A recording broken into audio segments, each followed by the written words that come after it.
সুপ্রিয় দর্শক মণ্ডলী, আপনাদের সবাইকে আমন্ত্রণ জানাচ্ছি আমাদের আজকে পাবলিক পার্লামেন্ট বিতর্ক প্রতিযোগিতার এই আয়োজনে।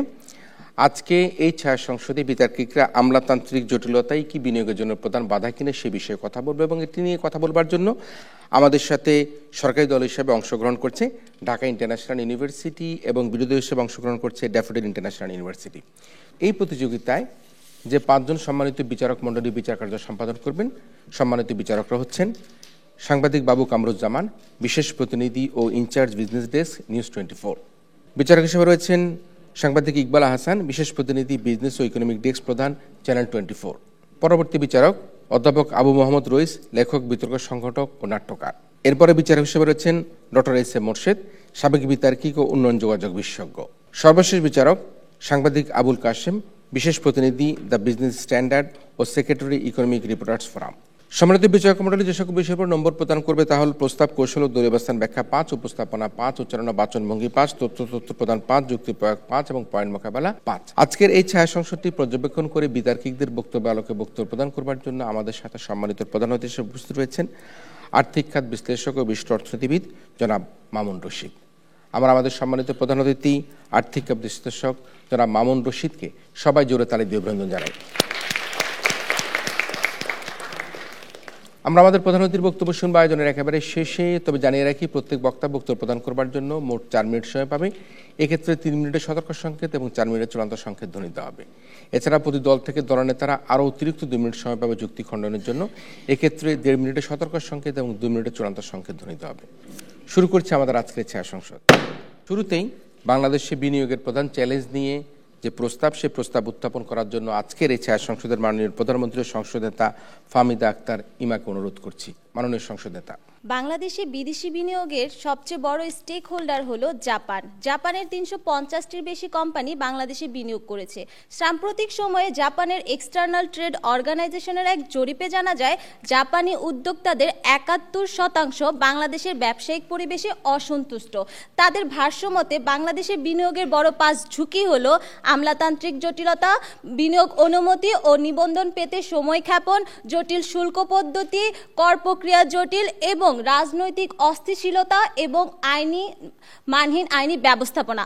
বাস্তবতা যখন এমন, মাননীয় স্পিকার, তখন আপনাকে ধন্যবাদ জানিয়ে আজকের এই সংসদে যে প্রস্তাবটি উত্থাপন করছি তা হলো আমলাতান্ত্রিক জটিলতাই বিদেশি বিনিয়োগের প্রধান বাধা। অর্থাৎ মাননীয় স্পিকার, বিদেশি বিনিয়োগের বাধার ক্ষেত্রে সেবা প্রদানকারী সরকারি সকল সংস্থা, দপ্তর, অধিদপ্তর সৃষ্ট জটিলতায় প্রতিবন্ধকতা হিসেবে কাজ করে বাংলাদেশে বিদেশি বিনিয়োগের ক্ষেত্রে। প্রস্তাবের প্রত্যয় দিয়ে আজকে আমরা আমলাতান্ত্রিক জটিলতাকে একটি মুখ্য কারণ, বাধা হিসেবে বোঝাচ্ছি মাননীয় স্পিকার। লক্ষ্য করুন মাননীয় স্পিকার, আমরা আজকে কেন বলছি বিদেশি বিনিয়োগের ক্ষেত্রে আমলাতান্ত্রিক জটিলতাই মুখ্য বাধা। তার কারণগুলো বহুমাত্রিক, যেমন 1, বিনিয়োগ অনুমতি, শিল্প নিবন্ধন, জমি নিবন্ধন, ট্রেড লাইসেন্স সহ আইনি অনুমোদনের সকল মাধ্যম ওই আমলাতান্ত্রিক। 2, আমদানি সনদ, পরিবেশ ও মান সনদ, শুল্ক পদ্ধতি, বন্দর ব্যবস্থাপনার অবকাঠামোগত নিয়ন্ত্রণ ওই আমলাতন্ত্রের হাতে। 3, বিনিয়োগকারীদের লভ্যাংশ প্রত্যাপনের মতো সকল সংশ্লিষ্ট বিষয়ে জড়িত ওই আমলাতন্ত্র। আর এই আমলাতন্ত্রের অদক্ষতা, অক্ষমতা, হয়রানি, ঘুষ, দুর্নীতি, দীর্ঘসূত্রিতার হয়রানি যে মাননীয় স্পিকার বিদেশি বিনিয়োগের প্রধান বাধা, সেটি বলাই বাহুল্য। মাননীয় স্পিকার, সিপিডি এর চেয়ারম্যান রেহমান সোবহান স্যার বলেছেন, ফাইল চালাচালেরই বাঘবন্দি খেলা যতদিন না পর্যন্ত বন্ধ করতে পারছি ততদিন পর্যন্ত বাংলাদেশে কাঙ্ক্ষিত বিদেশি বিনিয়োগ আসবে না। স্পষ্ট কথা মাননীয় স্পিকার, আজকের এই সংসদে আমাদের স্পষ্ট কথা, এই 27 ধরনের অনুমতি, এই 27 ধরনের অনুমোদন, এই আমলাতান্ত্রিক জটিলতা দূর করতে হবে। আমাদের বাংলাদেশকেও বিনিয়োগ বান্ধব করে তুলতে হবে। যার কারণে আমরা বলছি বিদেশি বিনিয়োগের ক্ষেত্রে আমলাতান্ত্রিক জটিলতাই প্রধান এবং মুখ্য বাধা। মাননীয় স্পিকার, বিশ্ব ব্যাংক এবং আইএফসির দক্ষিণ এশিয়ার প্রতিবেদনে বলা হয়েছে অর্থনৈতিক উন্নয়নে, কোন দেশের অর্থনৈতিক উন্নয়নে মাননীয় স্পিকার? আমাদের বাংলাদেশের না, মালয়েশিয়ার অর্থনৈতিক উন্নয়নের মূলে ছিল ইলেকট্রনিক শিল্পে ওই বিদেশি বিনিয়োগ। আর এই বিদেশি বিনিয়োগ মাননীয় স্পিকার 1991 থেকে 99 সালে মালয়েশিয়াতে যে 80% বিনিয়োগের লাভ্যাংশ পাওয়া গেছে, তার ওই 80%ই কিন্তু এসেছে মাননীয় স্পিকার ওই বিদেশি বিনিয়োগ থেকে।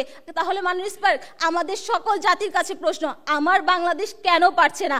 কারণ ওই আমলাতন্ত্রের যন্ত্রণা, যতদিন বাংলাদেশে আমলাতন্ত্রের যন্ত্রণা থাকবে, আমরাও বিদেশি বিনিয়োগের বিনিয়োগ বান্ধব দেশ গড়ে তুলতে পারবো না। আমাদেরকে আমলাতন্ত্রের যন্ত্রণা, আমলাতন্ত্রের জটিলতা, আমলাতন্ত্রের এই হয়রানি দূর করতে হবে। আমাদের দেশকেও মাননীয় স্পিকার অন্যান্য দেশের মতো উন্নয়ন করতে হবে, কর্মসংস্থান করতে হবে, সেজন্য আমাদেরকেও বিনিয়োগ বান্ধব হতে হবে। মাননীয় স্পিকার, আমরা ভুলে গেলে চলবে না, এই সাম্প্রতিক সময়ে আমাদের আজকের chief guest Mamun Rashid sir বলেছিলেন যে লাইসেন্স মনোভাব, লাইসেন্সের রাজ, এই মনোভাবটা যদি আমলারা দূর করতে না পারে, তাহলে কিন্তু আমাদের দেশে বিদেশি বিনিয়োগ বাড়বে না। অর্থাৎ আমাদেরকেও মানতে হবে লাইসেন্স রাজ, এই মনোভাব আমাদের দূর করতে হবে। এই লাইসেন্স রাজ মনোভাব কিন্তু মাননীয় স্পিকার আমাদের মতো সাধারণ জনগণের না, এই লাইসেন্স রাজ মনোভাব হচ্ছে ওই আমলাদের। মাননীয় স্পিকার, বর্তমানে আমাদের ডক্টর ইউনূসের সরকার, আমাদের জনগণের সরকার, আমাদের স্টুডেন্টদের সরকার, এই সরকার আমাদেরকে আমলাতান্ত্রিক জটিলতা যে প্রধান বাধা, তা ইতিমধ্যে আমাদের চোখের সামনে তুলে ধরেছেন। তাই আমরাও আজকে এই প্রস্তাবটি আপনার এই সংসদের মাধ্যমে সকল জনগণের কাছে পৌঁছে দিতে চাই। তাই এই প্রস্তাবটি যাতে এই সংসদে গৃহীত হয়, তার জোর দাবি জানিয়ে আমি আমার বক্তব্য শেষ করছি। ধন্যবাদ মাননীয় স্পিকার, ধন্যবাদ উপস্থিত সবাইকে। এই পর্যায়ে আহ্বান জানাচ্ছি আমাদের আজকের এই ছায়া সংসদের মাননীয় বিরোধী দলীয় নেতা শাহনিয়াজ রশিদ দীপ্তকে তার বক্তব্য প্রদান করবার জন্য। ধন্যবাদ মাননীয় স্পিকার, আমাকে বক্তব্য প্রদানের সুযোগ দেওয়ার জন্য। আসলে আপনাকে প্রথমে আপনারা সংজ্ঞান ঠিক মতো করে যায়নি। আপনাকে বুঝতে হবে বিদেশি বিনিয়োগ দেখতে কিরকম। বিদেশি বিনিয়োগ দুই ধরনের, একটা হচ্ছে প্রত্যক্ষ বিনিয়োগ, একটা হচ্ছে পরোক্ষ বিনিয়োগ। আপনি যখন প্রত্যক্ষ বিনিয়োগের দিকে যান, সরাসরি কোনো দেশের প্রতিষ্ঠান আপনাকে ডিরেক্ট বিনিয়োগ করে অথবা সেখানে শেয়ার কিনে।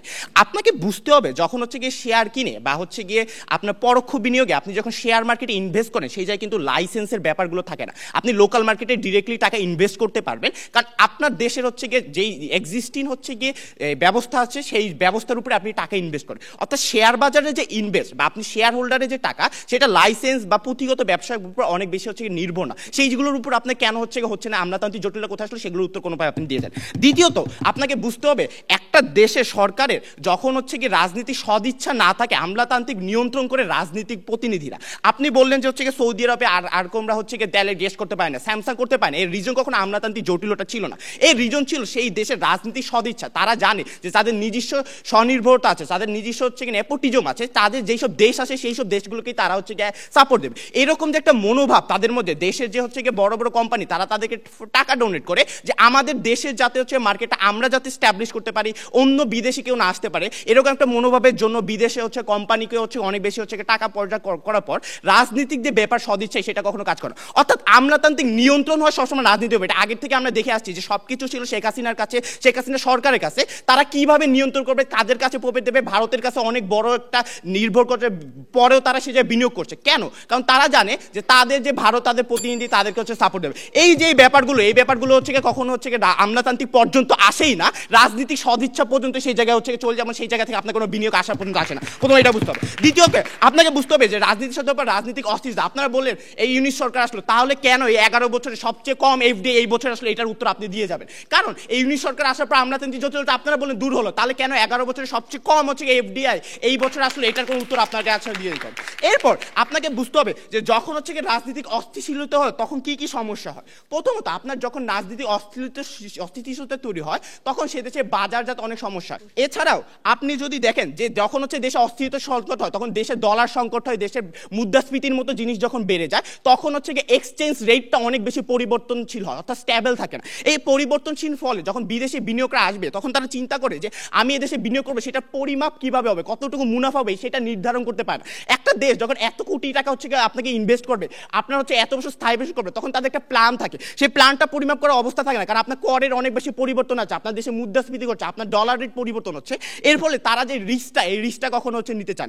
অর্থাৎ আপনার দেশে যখন রাজনীতিক অস্থিরতা চলে তখন আপনার করের যে ব্যাপারটা, মুদ্রাস্ফীতি জিনিসটা অনেক বেশি বেড়ে যায়, আপনার দেশের স্বাভাবিক যে অর্থনৈতিক অবস্থা সেটা থাকে না, আপনার দেশে আন্তর্জাতিক অবস্থানগুলো অনেক বেশি ভালো থাকে না, আপনার দেশে আইনি সুরক্ষা কোনো নিশ্চিত থাকে না, পুলিশ থেকে নিরাপত্তা যে জিনিসটা হরতাল থেকে শুরু করে, আপনার দেশে যখন হচ্ছে অফিস করবে তখন গার্মেন্টস শ্রমিক মারা গেলে তাদের কী হবে, এইসব ব্যাপারগুলো যখন তারা দেখে যে এগুলো হচ্ছে ঠিক মতো চলন হয় না, তখন আমরা বিশ্বাস করি কখনো হচ্ছে একটা বিদেশি এত টাকা নিয়ে আপনার কাছে আসবে না যখন দেশের অবস্থায় খারাপ। তাই আমরা বলতে চাই যদি হচ্ছে রাজনীতি অস্থিরতা বাড়ে তখন আপনাদের বিনিয়োগ কমবে। ধন্যবাদ প্রধান স্পিকার, ধন্যবাদ সবাইকে। এরপর আহ্বান করছে আজকের ছায়া সংসদের মাননীয় ছায়ামন্ত্রী মোসাম্মদ তাসনিমকে তার বক্তব্য প্রদান করবার জন্য। আমাদের আজকে প্রধান অতিথি মামুন রশিদ স্যার গত 14 জানুয়ারি বিদেশি বিনিয়োগ টানতে বাংলাদেশ কেন ব্যর্থ হচ্ছে এই শিরোনামে প্রথম আলোয় একটি কলাম লেখেন, যেখানে বিশ্বব্যাংক ও আইএফসি এর প্রতিবেদনে উঠে আসে বাংলাদেশ বিনিয়োগের ক্ষেত্রে প্রতিবন্ধকতাগুলো। যে প্রতিবন্ধকতাগুলোর মধ্যে রয়েছে আমলাতান্ত্রিক জটিলতা, মুনাফার প্রত্যাবর্তন, দুর্নীতি, কর, শুল্ক ছাড়, অবকাঠামোগত দুর্বলতা, নিয়ন্ত্রণ প্রতিষ্ঠানসমূহের লাইসেন্স রাজ মানসিকতা। মাননীয় স্পিকার, বিরোধী দলের ভাষ্য এখানে তো কোথাও রাজনৈতিক অস্থিতিশীলতা দেখতে পেলাম না। তাদের মন্তব্য অনেকটা গায়ে মানে না আপনি মোড়ল, যা এই ছায়া সংসদে একদমই গ্রহণযোগ্যতা পায় না। ধন্যবাদ মাননীয় স্পিকার আমাকে ফ্লোর প্রদানের সুযোগ করে দেওয়ার জন্য। মাননীয় স্পিকার, বিরোধী দলীয় নেতা বললেন রাজনৈতিক অস্থিরতার কথা, আবার তারাই বললেন আওয়ামী লীগের আমলে নাকি সৌদি আরব, স্যামসাং, অ্যারামকো বিনিয়োগ করতে পারেনি। মাননীয় স্পিকার, তারাই বললেন রাজনৈতিক অস্থিরতার কথা, আবার তারাই বলছে রাজনৈতিক স্থিতিশীল পর্যায়ে নাকি সৌদি আরব, অ্যারামকো, স্যামসাং বিনিয়োগ করতে পারেনি, যেটি কিনা সাংঘর্ষিক এবং বিতর্কের রীতি অনুযায়ী এই সংসদে একদমই টেকে না। মাননীয় স্পিকার, তিনি আরো বললেন দুর্নীতি, অদক্ষতা, সমন্বয়হীনতার কথা। মাননীয় স্পিকার, এই দুর্নীতি, সমন্বয়হীনতা কাদের হাতে থাকে? এলিয়েনদের হাতে নাকি আমলাতন্ত্রের হাতে? মাননীয় স্পিকার, তিনি বললেন আমলাতন্ত্রের নিয়ন্ত্রণ নাকি সরকারের কাছে থাকে, রাজনীতিবিদদের কাছে থাকে। এই সরকার রাজনীতিবিদের সদিচ্ছা নাকি বিনিয়োগের প্রধান বাধা। মাননীয় স্পিকার, উনি বোধহয় ভুলে যাচ্ছে 2014 সাল, 2018 সাল, 2024 সালে আমলাতন্ত্র কিভাবে সরকারকে নিয়ন্ত্রণ করেছে, সরকারকে অবৈধভাবে ক্ষমতায় রেখেছে। মাননীয় স্পিকার, এই তুলনামূলক আলোচনায় যে বিরোধী দলের বক্তব্য সংসদে একদমই গ্রহণযোগ্য না, সেটা শুরুতেই প্রমাণিত হয়ে যাচ্ছে। এখন বর্তমানে রাজনৈতিক দল নেই, রাজনৈতিক সরকারের পতন হয়েছে, কিন্তু আমলাতন্ত্রে কিন্তু কোনো পতন হয়নি। অথচ বিগত 2 বছরের তুলনায় বর্তমানে বিনিয়োগ কেন কমে গিয়েছে? এবার এই প্রশ্নটা আপনাকে পাল্টা করছি, উত্তর দিতে পারবেন আপনি? মাননীয় স্পিকার, উত্তর আশা করেছিলাম। যাই হোক, মাননীয় স্পিকার, এবার একটু আন্তর্জাতিক তুলনায় যাওয়া যাক। বিশ্ব ব্যাংকের ইজি ডুইং বিজনেস প্রতিবেদন বলছে শিল্প কারখানা ও ব্যবসা প্রতিষ্ঠান বিদ্যুৎ সংযোগ পেতে ভারতে সময় লাগে 55 দিন, ভিয়েতনামে সময় লাগে 31 দিন, সিঙ্গাপুরে সময় লাগে 30 দিন, মালয়েশিয়াতে সময় লাগে 24 দিন, যেখানে বাংলাদেশে সময় লাগে 150 দিনেরও বেশি। এখন বিরোধী দলকে প্রশ্ন করতে চাই, বিদেশি বিনিয়োগকারীরা কোথায় বিনিয়োগ করবে? বাংলাদেশে নাকি সিঙ্গাপুর, ভিয়েতনাম নাকি মায়ানমারে? মাননীয় স্পিকার, ইউনিলিভার দক্ষিণ এশিয়ার প্রেসিডেন্ট সজীব মেহতা বলেন আমলাতন্ত্র ও জটিল কর কাঠামো বাংলাদেশে বিদেশি বিনিয়োগকে ঝুঁকিপূর্ণ করে তোলে। বিজিএমইএ মনে করে বেসরকারি খাতে বিদেশি বিনিয়োগের প্রধান বাধা হলো সরকারি কর্মকর্তাদের দরজায় হাজিরা দিতে দিতে আগ্রহ হারিয়ে ফেলে বিদেশি বিনিয়োগকারীরা। ইনাজ প্যাকের ব্যবস্থাপনা পরিচালক হুমায়ুন রশিদ বলেন বাংলাদেশে জ্বালানি সংক্রান্ত সেবা পেতে 25 ধরনের লাইসেন্স দিতে হয়। এই আমলাতান্ত্রিক জটিলতায় বিদেশি বিনিয়োগের প্রধান বাধা। মাননীয় স্পিকার, এগুলো আমার বক্তব্য না, এগুলো প্রতিবেদনে রয়েছে। বর্তমানে বাংলাদেশে রয়েছে ডক্টর মোহাম্মদ ইউনূস স্যারের নেতৃত্বাধীন সরকার। আমরা সেই সরকারকে বিশ্বাস করি। আমরা বিশ্বাস করি সেই সরকার আমাদের দেশে আমলাতন্ত্রের যে ভূত বিগত ব্রিটিশ আমল থেকে এখন পর্যন্ত রয়েছে তা দূরীকরণ করবে, জটিলতা দূরীকরণ করবে, বিনিয়োগ বান্ধব পরিবেশ সৃষ্টি করবে এবং আমরাও সরাসরি বিনিয়োগের মাধ্যমে কর্মসংস্থান সৃষ্টি করতে পারবো। কারণ মাননীয় স্পিকার, আমাদের দেশের শ্রমিক খুব সহজে পাওয়া যায়। এই সম্ভাবনাকে কাজে লাগিয়ে বাংলাদেশকে উন্নয়নের অগ্রযাত্রায় নিয়ে যেতে হলে আজকের প্রস্তাবিত বিষয়টি সম্মতি জানাতে হবে। তা না হলে আমলাতন্ত্রের ভূত কখনোই ছাড়ানো যাবে না। মাননীয় স্পিকার, ধন্যবাদ। মাননীয় স্পিকার, ধন্যবাদ সবাইকে। এবার আহ্বান জানাচ্ছি মাননীয় বিরোধী উপনেতা জুয়েরে বিনতে বাশার বৃষ্টিকে তার বক্তব্য প্রদান করবার জন্য। ধন্যবাদ মাননীয় স্পিকার ফ্লোর প্রদানের জন্য। মাননীয় স্পিকার, প্রথমেই সরকার দলীয় মন্ত্রীর কিছু রিবাটাল দিয়ে শুরু করছি। মাননীয় স্পিকার, দেখেন তারা বলে গিয়েছেন যে রাজনৈতিক অবস্থা শেখ হাসিনার আমলে স্থিতিশীল ছিল, কিন্তু মাননীয় স্পিকার আপনি যখন 2014 সালের দিকে যখন হাসিনা ক্ষমতায় আসে তখন যদি দেখেন তখনও এফডিআই বাংলাদেশের কমেছিল প্রায় 7%। সেই সময় থেকেই হচ্ছে আস্তে আস্তে এফডিআইটা কমা শুরু করে এবং আপনি কোনো সূত্র দেখিয়ে যেতে পারবেন না যেখান থেকে হচ্ছে কন্টিনিউয়াসলি আপনার বিনিয়োগ বেড়ে গিয়েছিল। উল্টা আপনার দেশে কন্টিনিউয়াসলি বিনিয়োগ কমে এসেছে, যার প্রধান কারণ হচ্ছে আপনার দেশে সেই একনায়কতন্ত্র চলছিল এতদিন দীর্ঘদিন, সেই জন্য হচ্ছে আপনার দেশে বিদেশি বিনিয়োগগুলো কমে গিয়েছিল। মাননীয় স্পিকার দেখেন, তারা আলো বলে যাওয়ার চেষ্টা করেছেন বিভিন্ন দেশে বিভিন্ন ধরনের সময় লাগে, বাংলাদেশের তুলনায় কম সময় লাগে হচ্ছে বিনিয়োগ করতে বা সেই বিনিয়োগের ফলাফল পেতে। কিন্তু মাননীয় স্পিকার, আপনি যদি দেখেন যে মালয়েশিয়ার মতো দেশগুলায় বা হচ্ছে ভিয়েতনামের মতো দেশগুলায় কেন বাইরের দেশগুলো বিনিয়োগ করছে, তার প্রধান কারণ হচ্ছে মাননীয় স্পিকার অবকাঠামোগত উন্নতি। যেমন মাননীয় স্পিকার, আপনি যে পরিমাণ দক্ষ জনশক্তি মালয়েশিয়ায় পাবেন বা হচ্ছে ভিয়েতনামে পাবেন, সেই পরিমাণ দক্ষ জনশক্তি আপনি বাংলাদেশে পাচ্ছেন না। তার কারণ হচ্ছে আপনার দেশের মানুষগুলো সেই পরিমাণ দক্ষ নয়। এখন আপনি যখন দেখবেন যে আপনি যে কম অর্থ খরচ করে এদেশে সেই পরিমাণ উন্নত সেবা পাচ্ছেন না, তো আপনি অবশ্যই বাইরের দেশগুলোতেই যাবেন বিনিয়োগ করতে। এরপর আসে মাননীয় স্পিকার, দেখেন আপনি যখন হচ্ছে আপনাকে আজকে আমরা দেখাবো যে কিভাবে 2000 ওয়ার্ল্ড ইকোনমিক প্রসপেক্টের মতে বলা হয়েছে যে বাংলাদেশের অর্থনীতি 2024-25 অর্থ বছরে চড়া থাকবে মূল্যস্ফীতি, জিডিপি হতে পারে 4.1, জিডিপি নেমে আসতে পারে 4.1-এ, যা গত জুনের পূর্বাভাস থেকে গত বছরের জুনের 1.6% কম। কারণ হচ্ছে মাননীয় স্পিকার, তাদেরই সাম্প্রতিক ঘটনা প্রবাহ মতে বাংলাদেশের অর্থনৈতিক অস্থিরতা এবং এই রাজনৈতিক যেই সমস্যাগুলো বাংলাদেশে চলছে, মাননীয় স্পিকার তারা আপনাকে বলে গিয়েছেন যে এই দেশে বর্তমানে কোনো রাজনৈতিক দল নেই ক্ষমতায়। বর্তমানে রাজনৈতিক দল ক্ষমতায় না থাকার কারণেই বাংলাদেশে অস্থিরতা বেশি। কারণ হচ্ছে আপনার দেশে এখন একদিকে জামায়াত সমস্যা করছে, একদিকে বিএনপি সমস্যা করছে, এক দেশে হচ্ছে আপনার শ্রমিকরা নেমে যাচ্ছে তাদের আন্দোলনের জন্য, যে কোনো কিছু হলে হচ্ছে শ্রমিকরা আন্দোলনে আসছে। এই জিনিসগুলো আপনার আন্তর্জাতিক চ্যানেলগুলোও দেখাচ্ছে, যার কারণে এই রাজনৈতিক অস্থিরতার কারণে আপনার বাইরের দেশে আন্তর্জাতিক ইমেজটা নষ্ট হচ্ছে। 2024 সালে যখন শেখ হাসিনা নির্বাচন দেয়, তখনও হচ্ছে আপনার দেশে এই সমস্যাটা সৃষ্টি হয়। আমেরিকা বিনিয়োগ করতে চায় না, কারণ হচ্ছে আমেরিকা তখন আপনার বাংলাদেশের সরকারকে ওয়ার্নিং দিয়েছিল তারা যেন এই ধরনের নির্বাচন না করে। এটার কারণে হচ্ছে বিদেশি বিনিয়োগকারী কোম্পানিগুলো বিনিয়োগ কমাতে আগ্রহী হয়েছে।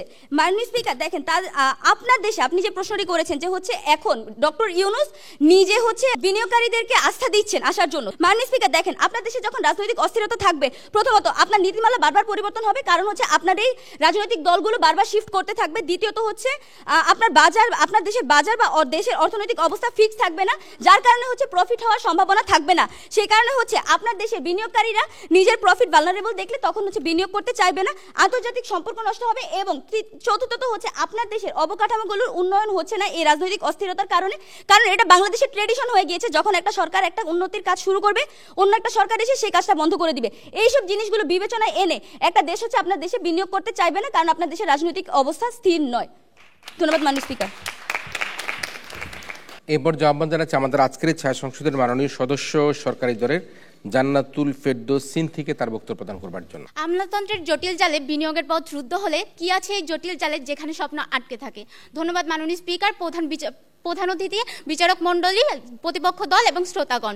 আজকে আমাদের বিতর্কের বিষয় নির্বাচন করা হয়েছে আমলাতান্ত্রিক জটিলতাই বিদেশি বিনিয়োগের প্রধান বাধা। বিষয়টির পক্ষে অবস্থান করছি মাননীয় স্পিকার। মাননীয় স্পিকার, মার্কিন যুক্তরাষ্ট্রের ইউএসটিআর অর্থাৎ office of the United state trade representative বলছে বাংলাদেশে বিনিয়োগের বাধাসমূহ হলো সরকারি কর্মকর্তাদের ঘুষ ও দুর্নীতি, বিলম্বিত সেবা প্রক্রিয়া এবং স্বচ্ছতার ঘাটতি। মাননীয় স্পিকার, বিতর্কের এই পর্যায়ে এসে আমাকে আবারও বলতে হচ্ছে এই কথাটি। রামায়ণ পড়ার পর প্রতিপক্ষের মনে প্রশ্ন জেগেছে, রাম সীতার মাসি নাকি পিসি। ধন্যবাদ মাননীয় স্পিকার, ধন্যবাদ সবাইকে। মাননীয় স্পিকার, বিরোধী দলের নেতা এবং উপনেতারা বারবার বলে গেলেন রাজনৈতিক অস্থিরতার কথা। মাননীয় স্পিকার, তাদের কথা শুনে মনে হচ্ছে বাংলাদেশে আমলাতন্ত্র দুধে দুধ তুলসী পাতা। মাননীয় স্পিকার, এবার যুক্তি খণ্ডনে। রাজনৈতিক অস্থিরতা হলো একটি মৌসুমী সমস্যা যেটি বাংলাদেশের মাননীয় স্পিকার, রাজনৈতিক অস্থিরতা হলো একটি মৌসুমী সমস্যা যেটি বিদেশি বিনিয়োগের ক্ষেত্রে প্রধান বাধা হতে পারে না। রাজনীতিবিদরা আমলাদের ব্যবহার করে না, বরং বিগত বছরগুলোর দিকে তাকালে আমরা দেখতে পাই আমলারা কিভাবে বিনা ভোট, নিশিরাতের ভোট, আমি দামি নির্বাচন করে রাজনীতিবিদ এবং রাজনৈতিক দলদের ক্ষমতায় এনেছে।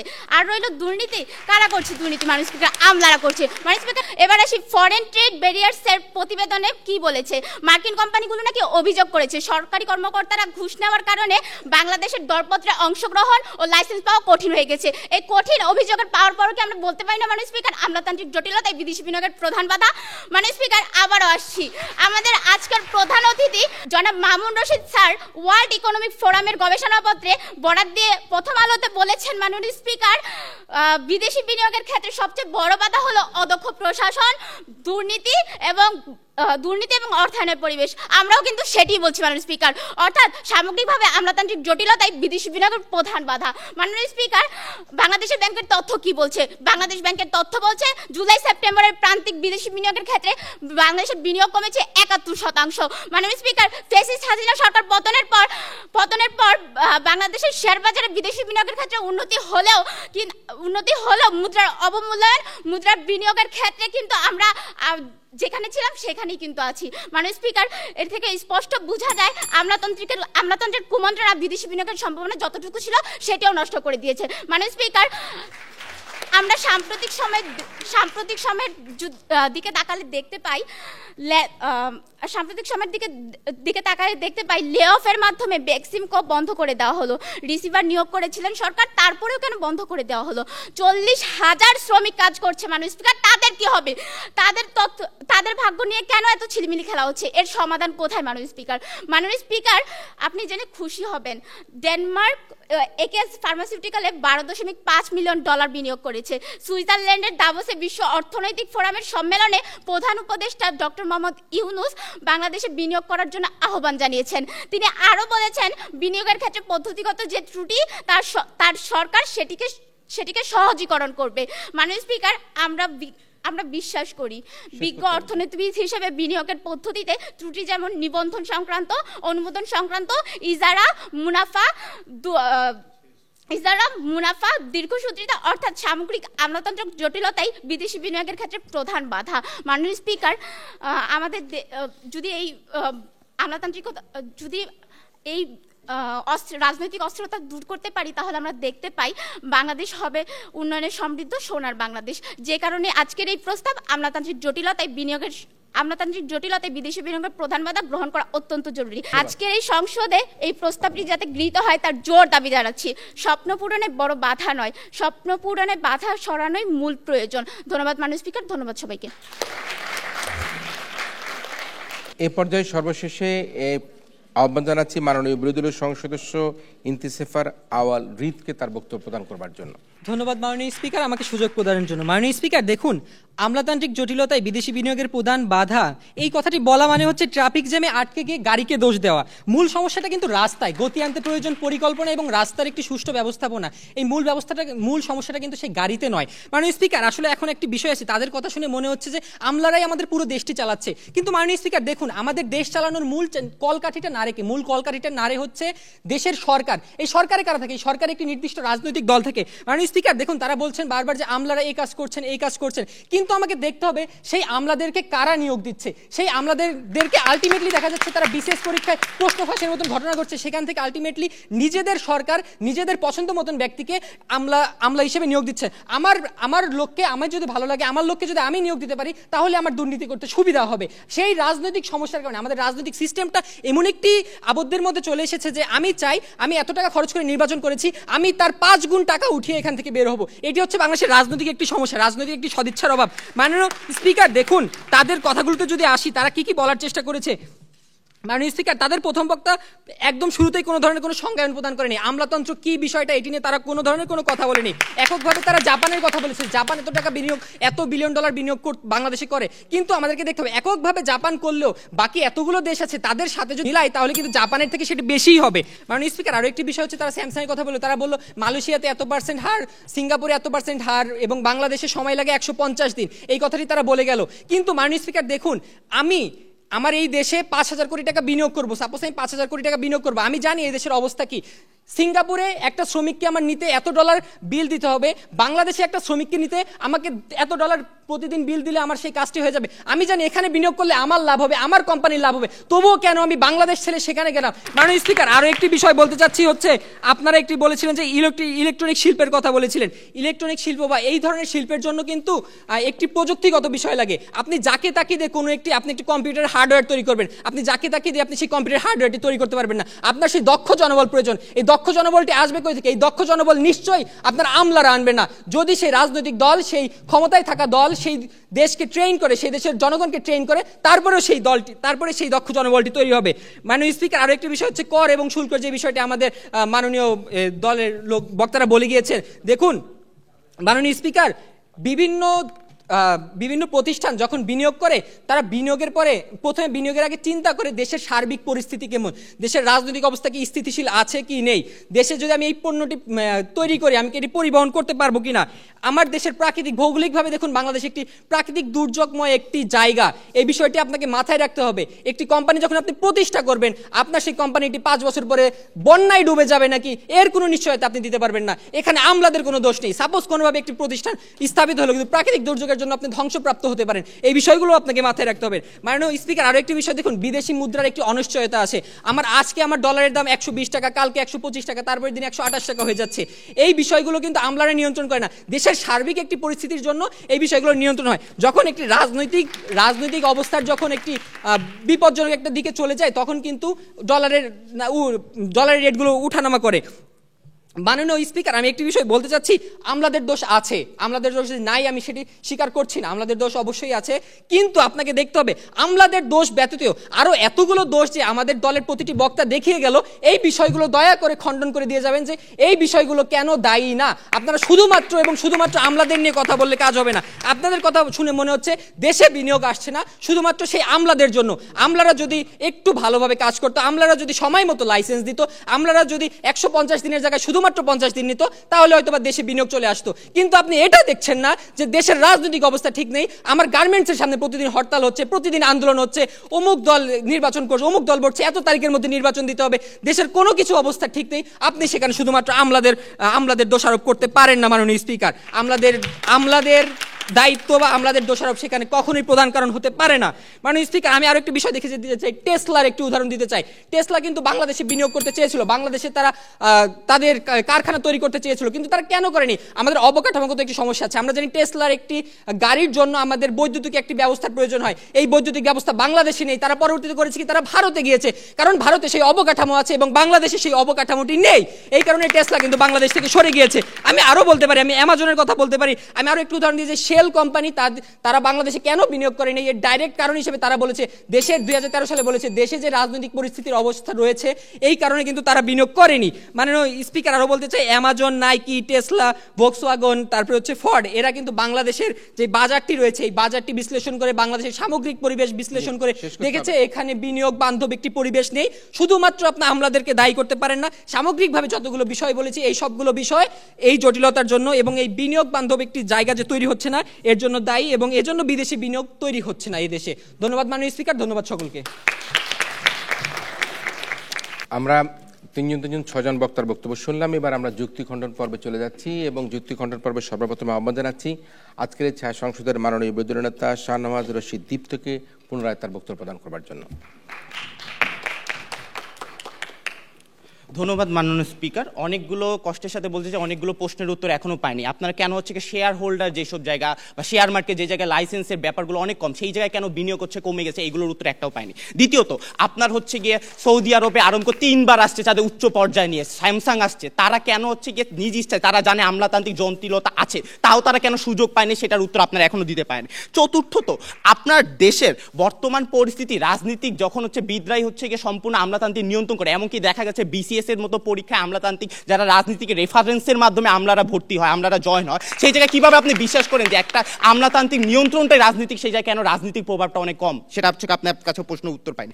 এরপর আপনাকে বুঝতে হবে, আমরা আসলে আপনাকে কি দেখা যায়, আমরা আসলে দেখা যায় যে আপনার আমলাতান্ত্রিক জটিলতার চেয়ে আপনার রাজনীতিক পরিস্থিতির জন্য অনেক বড় বিষয় ফের করে, এবং এটা হচ্ছে বিজনেস পয়েন্ট থেকে হচ্ছে সরাসরি উল্লেখ যে তারা যখন হচ্ছে বিনিয়োগ করতে আসে তারা আমলাতান্ত্রিক জটিলতার চেয়ে তারা দেখে যে সেই যে রাজনৈতিক পরিস্থিতি কেমন, সেই যে পরিবহন ব্যবস্থা কেমন, সেই যে কর শুল্ক কেমন। এই জন্য যদি আপনি দেখেন ভারত চায়নায় কিন্তু হচ্ছে এই পরিস্থিতি থাকার পরেও তারা সেই জায়গায় বিনিয়োগ করতেছে। কেন করতেছে? কারণ সেই জায়গায় জনগণ অনেক বেশি, স্টেক হোল্ডার অনেক বেশি, কনজিউমার অনেক বেশি। সেই জায়গায় একবার যদি একটা বিদেশি কোম্পানি স্টেবল হইতে পারে, তাদের কোম্পানি অনেক বড় গ্রো আপ করতে পারবে।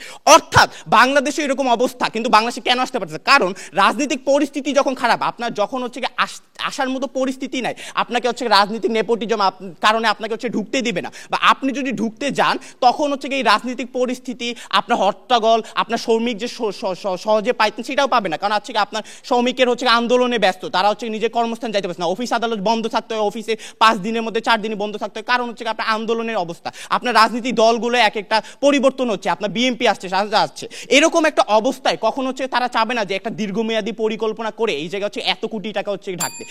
ইচ্ছে আপনার হচ্ছে আমলাতান্ত্রিক জটিলতা তারা সহজে দূর করতে পারে, তারা জানে 6 মাসে সেই লাইসেন্স যদি করে ফেলতে পারে সেটা অনেক বড় ব্যাপার না। স্যামসাং এর মতো প্রতিষ্ঠানে কোটি কোটি টাকা আছে, তাদের হচ্ছে গিয়ে অন্য প্রতিষ্ঠানের মধ্যে কোটি কোটি তারা আছে, তারা জানে এই জায়গায় যদি তারা আসতে পারে এই জায়গায় সেই আমলাতান্ত্রিক জটিলতা সহজে দূর করে তাদের কোম্পানি স্টেবল করতে হবে। কিন্তু তারা জানে এই রাজনৈতিক অস্থিরতা, নীতির বারবার পরিবর্তন, আপনার স্বল্প করগুলো হচ্ছে বারবার যখন পরিবর্তন হয়, আপনার করের রেশিও পরিবর্তন হয়, যার ফলে আপনার মুনাফার হচ্ছে অনেকগুলো পরিবর্তন হবে, অর্থাৎ আপনি মুনাফা ফিক্স করতে পারবেন না। এইসব বিষয়গুলো যেগুলো স্থায়ী এইগুলো হচ্ছে আপনি কখনো হচ্ছে ট্যাকল করতে পারবেন না, যার জন্যই হচ্ছে একটা বিদেশি কোম্পানি কখনো এই চিন্তা করে আসবে না যে এত কোটি টাকা নিয়ে হচ্ছে গিয়ে আমি আসবো। সুতরাং আপনি হচ্ছে গিয়ে পরোক্ষ বৈদেশিক বিনিয়োগ নিয়ে কোনো কথাই বলে নাই, আপনার অনেকগুলো প্রশ্নের উত্তরই আসলে দিয়ে যেতে পারে না, কারণ জানেন আপনারা নিজেরাই জানেন যে আমলাতান্ত্রিক শুধুমাত্র নিয়ন্ত্রণ হয় রাজনৈতিক অবস্থা থেকে, এবং রাজনীতিক অবস্থা থেকে সমস্যাগুলোই হচ্ছে গিয়ে কখনো বিনিয়োগ করতে হয়। ধন্যবাদ স্পিকার, ধন্যবাদ সবাইকে। ধন্যবাদ মাননীয় বিরোধী নেতাকে যুক্তি খণ্ডন পর্বে তার বক্তব্য প্রদান করবার জন্য। এই পর্যায়ে সবশেষ ওয়াইন্ড আপ সেশনে বক্তব্য প্রদানের জন্য আহ্বান জানাচ্ছি মাননীয় প্রধানমন্ত্রী তথা সংসদ নেতা ফাহমিদা আক্তার ইমাকে। ধন্যবাদ মাননীয় স্পিকার, আমাকে আবারও ফ্লোর প্রদান করার জন্য। মাননীয় স্পিকার, এতক্ষণ ধরে 3 জন বক্তার বক্তব্য খুব মনোযোগ দিয়ে শুনছিলাম, তাদের বক্তব্য শুনে আমার মনে হলো তারা ধান ভাঙতে এসে শিবের গীত গেয়ে গেল। কেননা মাননীয় স্পিকার, আজকে আমি যে প্রস্তাবটি উত্থাপন করেছি, প্রস্তাবের বিষয়টি কি ছিল, যে আমলাতান্ত্রিক জটিলতা প্রধান বাধা কি না, তাদের প্রমাণ করার দরকার ছিল যে না, আমলাতান্ত্রিক জটিলতা প্রধান বাধা না। সেজন্য কোনো গবেষকের রেফারেন্স, বর্তমান প্রেক্ষাপটে সকল বিশেষজ্ঞদের মতামত, আমাদের কাছে যেরকম রেফারেন্স আছে, দৈনিক পেপারে আমরা যেসব রেফারেন্স দেখি সেখানে কিন্তু কোথাও বলে নেই যে বিগত রাজনীতিকবিদের কারণে, বিগত সরকারের কারণে আমাদের দেশে বিদেশি বিনিয়োগ আসেনি। মাননীয় স্পিকার, বিরোধী দলীয় নেতা শুরুতেই এসে বলে গেলেন রাজনৈতিক অস্থিতিশীলতার কারণে আমাদের বিদেশি বিনিয়োগ হচ্ছে না। মাননীয় স্পিকার, এখন আমার প্রশ্ন, বিগত 53 বছর ধরে কি আমাদের দেশে রাজনৈতিক অস্থিতিশীলতা ছিল, রাজনৈতিক অস্থিরতা ছিল না মাননীয় স্পিকার? তাহলে কেন হচ্ছে না মাননীয় স্পিকার? মাননীয় স্পিকার, আমাদের সিস্টেমটা, আমাদের যে সিস্টেমটা সেটাই নষ্ট হয়ে যাচ্ছে। কেন হচ্ছে মাননীয় স্পিকার? আমাদের যে আমলারা আছে, আমরা কিন্তু শুরুতেই সংজ্ঞায়ন করে গেছি, তাদের সংজ্ঞায়নেও প্রশ্ন ছিল যে আমরা নাকি সংজ্ঞায়ন করে যাইনি। আমি আমার সংজ্ঞায়নে সুস্পষ্টভাবে বলেছি, আমলাতান্ত্রিক জটিলতা আছে বিদেশি বিনিয়োগের বাধার ক্ষেত্রে সরকারি সকল সংস্থা, দপ্তর, অধিদপ্তর, কর্মকর্তাদের সৃষ্ট জটিলতায়। সেখানে কি বোঝা যাচ্ছে না আমলাতন্ত্র বলতে কাদেরকে বোঝানো হয়েছে? সেই দপ্তর, সেই সংস্থা, সেই অধিদপ্তরে যারা নিয়োজিত আছে, যারা কর্মকাণ্ড করছে, যারা কার্য পরিচালনা করছে, তারাই আমলা। যদি সেই জায়গায় মাননীয় স্পিকার ভেজাল থাকে, তাহলে কিভাবে সাধারণ মানুষের কাছে পৌঁছাবে, কিভাবে বা বিদেশি বিনিয়োগকারীরা আস্থা ফিরে পাবে, কিভাবে বা তারা বিনিয়োগ করবে? মাননীয় স্পিকার, উপনেতা বলে গেলেন 2014 সাল থেকে এখন পর্যন্ত মোট বিনিয়োগ কমেছে, যা আর বাড়েনি। এখন কথা হচ্ছে 2014 সালে শেখ হাসিনার আমল ছিল, শেখ হাসিনা ছিল, কিন্তু বিগত 53 বছর ধরে কি শেখ হাসিনা ছিল, আওয়ামী লীগ ছিল? তাহলে বিগত 53 বছর ধরে মাননীয় স্পিকার কেন বাড়েনি? আমাদের দেখতে হবে মাননীয় স্পিকার, সমগ্র প্রেক্ষাপট দেখতে হবে। আমাদেরকে বুঝতে হবে যে বিগত 53 বছর ধরে কিন্তু মাননীয় স্পিকার বাংলাদেশে বিনিয়োগ বাড়েনি। যদি এমন হতো শেখ হাসিনা যখন ছিল না তখন বিনিয়োগ বেশি ছিল, শেখ হাসিনা আসার পর 10-15 বছর বিনিয়োগ একদম কমে গেছে, তাহলে মানা যেতে। মাননীয় স্পিকার, সব সময় বিনিয়োগ কম ছিল। কেন ছিল মাননীয় স্পিকার? সরকার তো বলেছে, সরকার খোলামেলায় বলেছে যে আমরা বিনিয়োগ করতে চাই, আসেন। এটা তো আমাদের দেশেরই লাভ, সরকারি লাভ। আজকে যদি এই সরকার থাকাকালীন দেশে বিদেশি বিনিয়োগ বাড়ে, তাহলে কিন্তু পরবর্তীতে তারাই আবার জয়ী হবে। তাহলে কেন হচ্ছে না? এই যে আমলারা, এই আমলারাই কিন্তু মাননীয় স্পিকার প্রত্যক্ষ পরোক্ষভাবে সরকারদেরকে কন্ট্রোল করছে। বাস্তবতা কিন্তু মাননীয় স্পিকার এটাই। মাননীয় স্পিকার, তারা বলে গেলেন রাজনৈতিক দলের সদিচ্ছা থাকলে নাকি বিদেশি বিনিয়োগ আসা সম্ভব। এখন কথা হচ্ছে মাননীয় স্পিকার, রাজনৈতিক দলের সদিচ্ছা আছে। ধরুন আজকে মন্ত্রী বলল যে হ্যাঁ আমরা বিনিয়োগ চাচ্ছি। এখন মাননীয় স্পিকার, যেখানে এক মন্ত্রণালয় থেকে আরেক মন্ত্রণালয়, এক অধিদপ্তর থেকে আরেক অধিদপ্তরে যেতে যেতে যেতে যেতে এত অনুমতি লাগে, তখন কি বিদেশি বিনিয়োগকারীরা চাইবে বাংলাদেশে বিনিয়োগ করতে? সেই জন্য আমরা বলেছি মাননীয় স্পিকার, এই জটিলতা আমাদের দূর করতে হবে। আমরা আজকে কি বোঝানোর চেষ্টা করেছি? যে আমলাতান্ত্রিক জটিলতায় আমাদের বর্তমান প্রেক্ষাপটে প্রধান বাধা। আমরা কিন্তু বাকি বাধাগুলো একবারও অস্বীকার করিনি। আমাদের বক্তব্য ছিল প্রধান বাধা কোনটি। তাই মাননীয় স্পিকার, বর্তমান প্রেক্ষাপটে যাতে স্থিতিশীল হয়, তাই আজকের এই প্রস্তাবটি যাতে এই সংসদে গৃহীত হয়, তার জোর দাবি জানিয়ে আমি আমার বক্তব্য শেষ করছি। ধন্যবাদ মাননীয় স্পিকার, ধন্যবাদ সবাইকে। ধন্যবাদ এই ছায়া সংসদের মাননীয় প্রধানমন্ত্রী তথা সংসদ নেতাকে ওয়াইন্ড আপ সেশনে তার বক্তব্য প্রদান করবার জন্য। বাংলাদেশে বিদেশি বিনিয়োগ নিয়ে কিন্তু নানা ধরনের মন্তব্য বক্তব্য আমরা কিন্তু সবসময় দেখতে পাই, এবং আমরা যে ফরেন ডাইরেক্ট ইনভেস্টমেন্ট সেই জায়গায় কিন্তু আমরা কাঙ্ক্ষিত লক্ষ্য পৌঁছাতে এখনো পর্যন্ত পারেনি। আমাদের যে অর্থনীতির আকাশ সেটা 1000 বিলিয়ন মার্কিন ডলারের কথা বলা হলেও আমরা প্রত্যক্ষ বিনিয়োগে কিন্তু কাঙ্ক্ষিত লক্ষ্যমাত্রা অর্জন করতে পারছি না। অথচ বাংলাদেশের ভৌগোলিক অবস্থান, কাঁচামাল, শ্রমের সহজলভ্যতা, নানা বিষয়ে কিন্তু এখানে অনেক ধরনের সুযোগ রয়েছে, কিন্তু সেই সুযোগকে কাজে লাগিয়ে আমরা আমাদের যে ফরেন ইনভেস্টমেন্টটা, ডাইরেক্ট ইনভেস্টমেন্টটা, সেটাতে সফলতা অর্জনের ক্ষেত্রে এখনো পর্যন্ত আমরা চ্যালেঞ্জের মধ্যে পড়ে রয়েছি। আমরা যদি 2024-25 অর্থ বছরের প্রথম 3 মাসের অর্থাৎ জুলাই থেকে সেপ্টেম্বরের দেখি আমরা ফরেন ইনভেস্টমেন্ট, ডাইরেক্ট ইনভেস্টমেন্ট কি এসেছে, সেখানে 10,40,00,000 ডলার বিনিয়োগ এসেছে, যা গত 10 বছরের মধ্যে ত্রৈমাসিক হিসাবে সবচাইতে কম বিনিয়োগ কিন্তু আমরা দেখেছি, যা আমাদের 2024-25 অর্থ বছরের প্রথম 3 মাসে সে ঘটনা ঘটেছে। তাহলে আমরা কেন পারছি না? বলা হচ্ছে প্রফেসর ডক্টর ইউনূস ক্ষমতায় আসছে, এখন তো রাজনৈতিক কোনো দল ক্ষমতায় নেই, তাহলে কেন হচ্ছে না? আসলে বিগত সময় পতিত আমলে বাংলাদেশের নানা অর্থনীতিকে, ব্যাংকে, আর্থিক খাতকে যেভাবে ধ্বংস করে দেওয়া হয়েছে, বাংলাদেশের যে উন্নয়নের নামে যে মিথ্যা তথ্য দেওয়া হয়েছে, এগুলি সব কিছু কিন্তু আমাদের যারা বিদেশিরা, তারা বিনিয়োগকারীরা কিন্তু সেটা বুঝতে পারতো, এবং সে বুঝতে পারার কারণের জন্যই এই ফুলানো ফাঁপানো বেলুন তারা কিন্তু বুঝে ফেলার কারণের জন্যই কিন্তু তারা আতঙ্কিত থাকতো, তারা ভয়ে থাকতো তার বিনিয়োগটি সেখানে করবে কিনা। 2023 সালে আমরা যদি বিভিন্ন পরিসংখ্যান দেখি, আমরা চীনের দেখি যে তারা 163.3 billion, Bharat 70.93 billion, Vietnam 36.6 billion, ইন্দোনেশিয়ার মতো দেশ 21.6 বিলিয়ন মার্কিন ডলার তারা ফরেন ডাইরেক্ট ইনভেস্টমেন্ট পেয়েছে। অথচ আমরা যদি একই সময়কার কথা ধরি, বাংলাদেশ মাত্র 3 billion dollar foreign direct investment পেয়েছে। সুতরাং এই ক্ষেত্রে আমরা কি করব? আমরা কি কাকে দোষারোপ করতে পারি? আমাদের কাছে যেটা মনে হয় যে আমাদের বাংলাদেশের যে রিজার্ভ ক্রাইসিস, ডলারের সংকট, উচ্চ সুদহার, অধিক শুল্ক দুর্নীতি, এবং আমরা অর্থ পাচার, রাজনৈতিক অস্থিতিশীলতা এবং আমলাতান্ত্রিক জটিলতা, ভোগান্তি, লাইসেন্স পেতে ভোগান্তি, সব কিছু মিলিয়ে কিন্তু এক ধরনের একটা ভীষণ ধরনের একটা ক্যান্সারের রূপ ধারণ করেছে। এই ক্যান্সারের কারণের জন্যই কিন্তু আমরা আমাদের বাংলাদেশে ফরেন ডাইরেক্ট ইনভেস্টমেন্ট আনতে পারছি না। আমরা আমলাতন্ত্রই বলি, আমরা রাজনীতিবিদদের সদিচ্ছাই বলি, প্রত্যেক ক্ষেত্রেই কিন্তু শস্যের ভিতরে কিন্তু ভূত থাকার কারণে কিন্তু আমরা আমাদের ফরেন ডাইরেক্ট ইনভেস্টমেন্ট আমরা আনতে পারছি না। আমাদের যখন ফরেন ইনভেস্টাররা মনে করে পিডিবি তাদের ঠিকমতো তাদের দায় দেনা পরিশোধ করতে পারছে না, যারা এলসি খুলছে এলসির দেনা ব্যাংকগুলো পরিশোধ করতে পারছে না, তখন কিন্তু ফরেন ডাইরেক্ট ইনভেস্টমেন্টটা এখানে বিনিয়োগ করতে সে তারা ভয় পাবে। সে তার যে বিনিয়োগকৃত অর্থ সে ফেরত দিতে পারবে কিনা, তার মুনাফা সে ফেরত নিতে পারবে কিনা, তার যে বাংলাদেশের বর্তমান প্রেক্ষাপট সেই প্রেক্ষাপটে তার ফ্যাক্টরি সে চালাতে পারবে কিনা, সব কিছু মিলিয়ে কিন্তু বাংলাদেশে যে ফরেন ডাইরেক্ট ইনভেস্টমেন্টের ক্ষেত্রে নানা কারণে আমরা জটিলতা দেখতে পাচ্ছি। আমরা বারবার এখানে আলোচনা এসেছে যে আমরা দেখেছি যে পতিত আওয়ামী সরকারের আমলে সৌদি রাষ্ট্রদূত ইউসুফ ইসা তিনি সরাসরি অভিযোগ করেছেন যে আরামকোর মতো পৃথিবীর সবচাইতে বড় একটা তেল কোম্পানি বাংলাদেশে বিনিয়োগ করতে এসেছিল, তারা বিনিয়োগ করতে চেয়েছিল।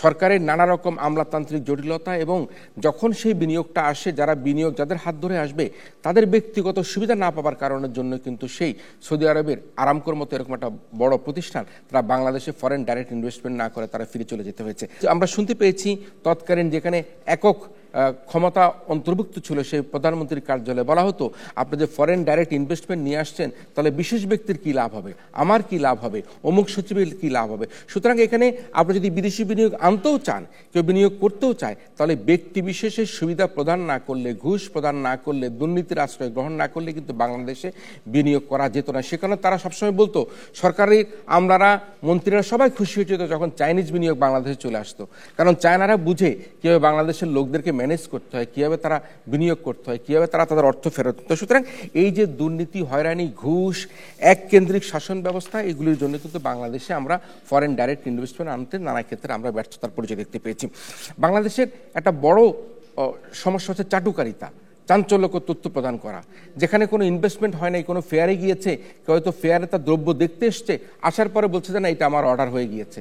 যে বাংলাদেশে এই যে ফুলিয়ে ফাঁপিয়ে বিভিন্ন রকম তথ্য দিয়ে বাংলাদেশে ফরেন ডাইরেক্ট ইনভেস্টমেন্টের মিথ্যা প্রচারণা করা হয়েছিল, বাংলাদেশকে ব্র্যান্ডিং করার জন্য সিকিউরিটি এক্সচেঞ্জ কমিশন একটা রোড শো করেছিল, হাজার হাজার কোটি কোটি টাকা সেখানে খরচ করেছিল। সেটি তার দায়িত্বে না পড়লেও সে রোড শোতে কিন্তু কোনো বিদেশি ইনভেস্টাররা আসে নাই, শুধু বাংলাদেশের অনাবাসিক কিছু বাংলাদেশিরা সেখানে রোড শোতে অংশগ্রহণ করেছে, কোনো ফরেন ইনভেস্টার আমরা সেখানে টানতে পারিনি। এই যে পতিত সরকারের আমলে আমরা ফরেন ইনভেস্টমেন্ট আনবার নামেও কিন্তু আমরা দুর্নীতি করেছি, আমরা রোড শো করেছি, আমরা খানাপিনা করেছি, কিন্তু আমরা যদি উৎকোচন না পেতাম তাহলে কিন্তু আমরা কোনোভাবেই ফরেন ইনভেস্টমেন্ট ডাইরেক্ট ইনভেস্টমেন্টকে আমরা উৎসাহিত করতাম না। বাংলাদেশে একটা বড় সমস্যা চাঁদাবাজি। কিছুদিন আগে আমি দেখেছি যে অর্থনীতি সংক্রান্ত টাস্ক ফোর্সের একটি মিটিংয়ের মধ্যে বড় বড় কয়েকজন ব্যবসায়ী শিল্পপতি গাজীপুরের চোখের পানি ফেলেছেন, বলছে আমি চাঁদা দিতে দিতে অস্থির হয়ে গেছি, আমাকে বাঁচান, আমার শিল্প প্রতিষ্ঠানকে বাঁচান। শুধুমাত্র কর্মীদের মুখের দিকে তাকিয়ে আমি আমার কারখানা বন্ধ করছি না। আমাদের যে কামনা, যে রাজনৈতিক সদিচ্ছা যতখানি জরুরি, আমলাতান্ত্রিক জটিলতা দূর করা ততটুকু জরুরি। রাজনৈতিকভাবে যদি আমরা কোনোভাবে ইচ্ছা পোষণ না করি, আমার মাথার উপরে যিনি বসে থাকেন তিনি যদি এক নায়কতন্ত্র থাকেন, তাকে যদি প্রত্যেকটি ক্ষেত্রেই তার সাথে সমঝোতা করে বিদেশি বিনিয়োগ আনতে হয়, তাহলে কিন্তু সেই বিনিয়োগ আনা যাবে না, কোনোদিনই সেই বিনিয়োগ বাংলাদেশে আসবে না। তাই আমরা মনে করি যে আমরা আমাদের পরবর্তী সরকার যারা আসবেন তারা রাজনৈতিক সদিচ্ছার মাধ্যমে সকল অনিয়ম দুর্নীতি দূর করে শুল্ক সুবিধা প্রদান করে বাংলাদেশে ফরেন ডাইরেক্ট ইনভেস্টমেন্ট আনবার জন্য তারা বিশেষভাবে কাজ করবেন। বিদেশি বিনিয়োগ আকৃষ্ট করতে বিশ্বাসযোগ্যতা, নীতি ধারাবাহিকতার উপর গুরুত্ব দিয়ে বিনিয়োগ নিরাপত্তা নিশ্চিত করতে হবে, যাতে বিদেশি বিনিয়োগকারীরা তাদের বিনিয়োগের মুনাফা, লভ্যাংশ এবং বিনিয়োগকৃত অর্থ তারা দেশে ফেরত নিতে পারে। তাদের প্রতি, তারা রাষ্ট্রের বা সরকারের প্রতি যাতে বিশ্বাসযোগ্যতা অর্জন করতে পারে, যে তারা যে জমি নিয়েছে সেই জমির রেজিস্ট্রেশন তারা পাবে, তারা যে লাইসেন্স নিতে চায় সেই লাইসেন্স তারা পাবে। এই বিশ্বাসযোগ্যতা অর্জন করে যদি নীতি কৌশল করা যায়, তারা তাদের মুনাফা তাদের দেশে ফেরত নিতে পারে, তারা তাদের লভ্যাংশ ফেরত নিতে পারে, তাদের মূল টাকাটা ফেরত নিতে পারে, নিশ্চয়তা থাকলে কিন্তু আমরা ফরেন ইনভেস্টমেন্টকে আমরা বাড়াতে পারবো। দুর্নীতি বন্ধের পাশাপাশি ট্যাক্স ও শুল্ক সুবিধাকে আকর্ষণীয় করতে হবে। অতীতের যেসব প্রতিষ্ঠান বাংলাদেশে বিনিয়োগের নিয়ে মিথ্যাচার করে বিভ্রান্তিকর তথ্য দিয়ে বাংলাদেশের জিডিপিকে, বাংলাদেশের রিজার্ভকে ফুলিয়ে ফাঁপিয়ে দেখিয়ে বিদেশি বিনিয়োগকারীদের কাছে মিথ্যাচার হিসেবে প্রমাণিত হয়েছে, তাদেরকে চিহ্নিত করে তাদেরকে আইনের আওতায় এনে তাদের বিচারের ব্যবস্থা করা এবং একই সাথে অর্থনৈতিক স্বার্থে রাজনৈতিক প্রভাব মুক্ত হয়ে বিনিয়োগের সঠিক পরিসংখ্যান যারা বিনিয়োগকারী রয়েছে তাদের কাছে উপস্থাপন করা, যাতে তারা আমাদের তথ্যকে মিথ্যা তথ্য হিসেবে তারা ধরে না দেয়। আমি আমার বক্তব্য শেষ করলাম। এই পর্যায়ে বক্তব্য রাখবার জন্য আহ্বান করছি। আপনারা প্রত্যেকেই জানেন, যিনি পত্রিকায় লিখেন, টেলিভিশনে কথা বলেন, অর্থনীতি নিয়ে মাথা ঘামান, তিনি হচ্ছেন আমাদের আজকের অনুষ্ঠানের সম্মানিত প্রধান অতিথি, আর্থিক খাত বিশ্লেষক জনাব মামুন রশিদ। আমি আজকের অনুষ্ঠানের সম্মানিত প্রধান অতিথি জনাব মামুন রশিদকে এই পর্যায়ে তার বক্তব্য প্রদান করবার জন্য অনুরোধ করছি। রোড শোতে যারা আসে তারা বেশিরভাগ হচ্ছে ওই যেই দল সরকারে থাকে তাদের আশ্রয় পুষ্ট কিংবা তাদের আশীর্বাদ পুষ্ট লোকেরা, যারা সত্যিকার হতে ব্যবসায়ী কিংবা উদ্যোক্তা নয়। দুই হচ্ছে কিংবা সরকারি দলের সরকারি আমলাতন্ত্রের সদস্যরা, তারাই অনেক টাকা খরচ করে সরকারি খরচে বিদেশে যায়, বিরাট বিরাট প্যান্ডেল করে, বিরাট বিরাট স্টল করে, কিন্তু বিদেশি বিনিয়োগ আসে না। আপনাদেরকে আর একটা নিষ্ঠুর কথা বলি, সেটা হচ্ছে বিদেশি কোনো বিনিয়োগকারীরা রোড শো দেখে কিংবা রোড শোতে অংশগ্রহণ করে কিংবা দূতাবাস কর্তৃক আমন্ত্রিত হয়ে ডিনারে লাঞ্চে বিনিয়োগের সিদ্ধান্ত নেয় না। এমনকি তারা বিশ্বব্যাংক কিংবা IMF কিংবা ADB রিপোর্ট পড়েও বিনিয়োগে আকর্ষিত হয় না।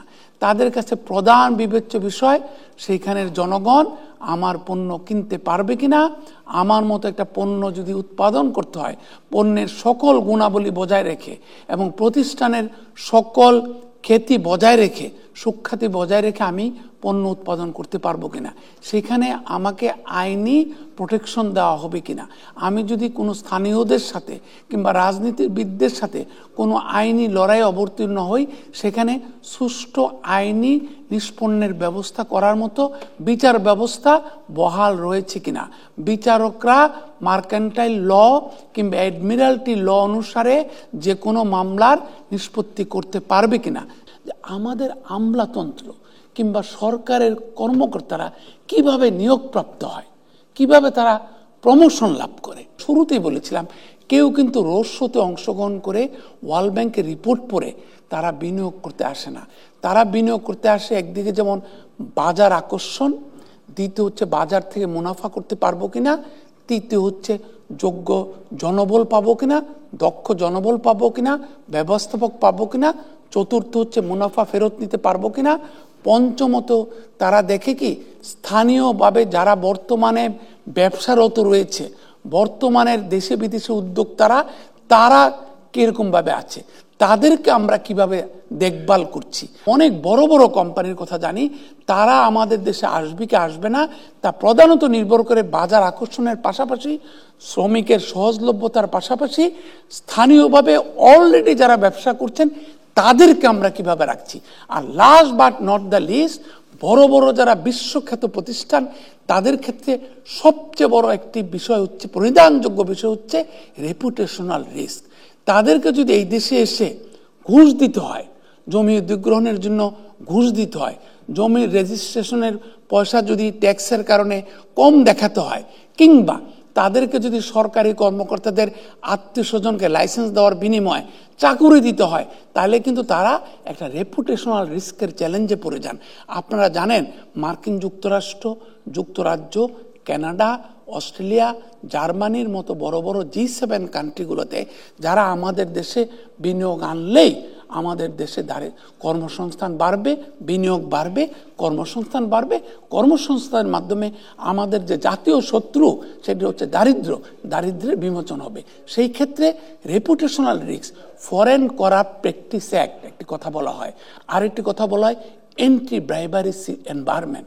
যদি এই দেশে বিনিয়োগ আনতে গিয়ে, বিনিয়োগকে প্রতিষ্ঠিত করতে গিয়ে, বিনিয়োগকে স্থাপন করতে গিয়ে, উৎপাদনশীল প্রতিষ্ঠান প্রতিষ্ঠা করতে গিয়ে যদি সরকারি কর্তা ব্যক্তিদেরকে, রাজনীতিবিদদেরকে, এমনকি যে কোনো স্টেক হোল্ডারদেরকে ঘুষ দিতে হয়, দুর্নীতিতে জড়িয়ে যায়, আমি বিশ্বখ্যাত প্রতিষ্ঠানগুলোর জন্য সবচেয়ে বড় পরিণামযোগ্য বিষয় হচ্ছে আমরা ঘুষ দুর্নীতির বাইরে থেকে, মানে বিচার ব্যবস্থার বিচারের বাইরে থেকে আমরা কি শান্তিপূর্ণভাবে, সম্মানজনকভাবে ব্যবসা পরিচালনা করতে পারবো কিনা। সেই ক্ষেত্রে আমাদের দুর্নীতির পরিবেশ যদি খারাপ থাকে, দুর্নীতির পরিবেশ যদি প্রতিকূল থাকে, আমাদের যারা ভবিষ্যতে নির্বাচনের মাধ্যমে ক্ষমতায় আসবেন তাদের সবচেয়ে বিবেচ্য বিষয় আমি মনে করি যে আমরা অপর দেশগুলোতে কি হচ্ছে, প্রতিযোগী দেশগুলোতে যেগুলোর নাম ইতিমধ্যে সরকারি দল বিরোধী দল তুলে এনেছে, মালয়েশিয়া, সিঙ্গাপুর, ভিয়েতনাম, ভারত, এমনকি আফ্রিকার কিছু দেশ যারা বিদেশি বিনিয়োগ আকর্ষণে কামিয়াব হয়েছে, ফিলিপাইনের মতো দেশ, ইন্দোনেশিয়ার মতো দেশের কথা বিরোধী দলীয় সদস্যরা বলেছেন। সেই দেশগুলোর আলোকে আমাদের বিনিয়োগ পরিবেশকে, আমাদের বিনিয়োগ নীতিমালাকে ঢেলে সাজাতে হবে। রোড শো নয়, শুধুমাত্র আমলাতন্ত্র এককভাবে দায়ী হতে পারে না, তেমনকি সরকারও এককভাবে দায়ী হতে পারে না। এইখানের স্টেক হোল্ডার আমরা সকলে, আমরা যদি সমাজের মূল্যবোধের অবক্ষয় ঠেলতে না পারি, যেখানে আমরা চাকরি দেওয়ার জন্য সকলেই ঘুষ দিতে রাজি না হয়ে যাই, যেখানে আমরা যদি দেশিদেরকে প্রাধান্য দিতে যেয়ে বিদেশিদেরকে খেদিয়ে না দেই, তাহলে অবশ্যই ভবিষ্যতে আমাদের যদি পার ক্যাপিটা ইনকাম বাড়ে, আমাদের বাজার যদি সম্প্রসারিত হয়, আমাদের যদি বিদেশি মুদ্রার সহজলভ্যতা বাড়ে, তথ্যের বিভ্রান্তি এটি একটি বিরাট বাধা বিনিয়োগের ক্ষেত্রে, দেশি এবং বিদেশি বিনিয়োগের। কারণ বিনিয়োগ সাধারণত প্রভাবিত হয় আরেকটি হচ্ছে চাহিদা এবং যোগানের যে ফারাক, সেইটা দ্বারা। যে চাহিদা বেশি কিন্তু যোগান কম, সেই জায়গায় কিন্তু বিদেশি বিনিয়োগ কিংবা দেশি বিনিয়োগ এসে যায় প্রতিযোগিতাশীলতা বজায় রেখে। সেক্ষেত্রে অবশ্যই এটি অত্যন্ত একটি খারাপ বিষয়।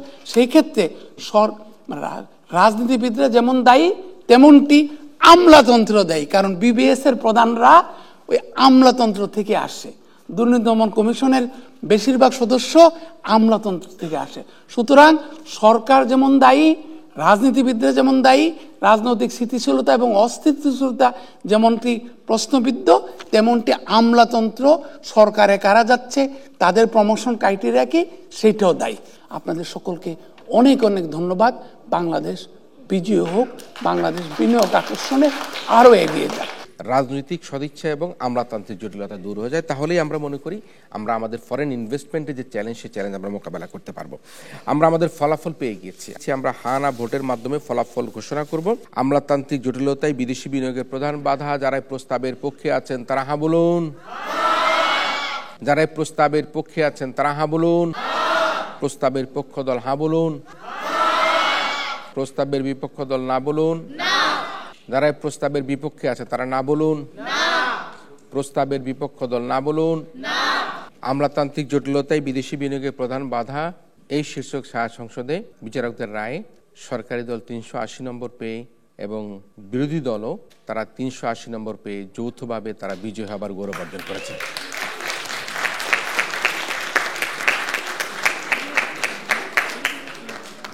অর্থাৎ আজকের এই ছায়া সংসদে আমরা আমাদের আজকের প্রতিযোগিতার সরকারি এবং বিরোধী দল উভয় দলকে সমান নম্বর পাওয়ায় আমরা বিজয় বলে ঘোষণা করছি।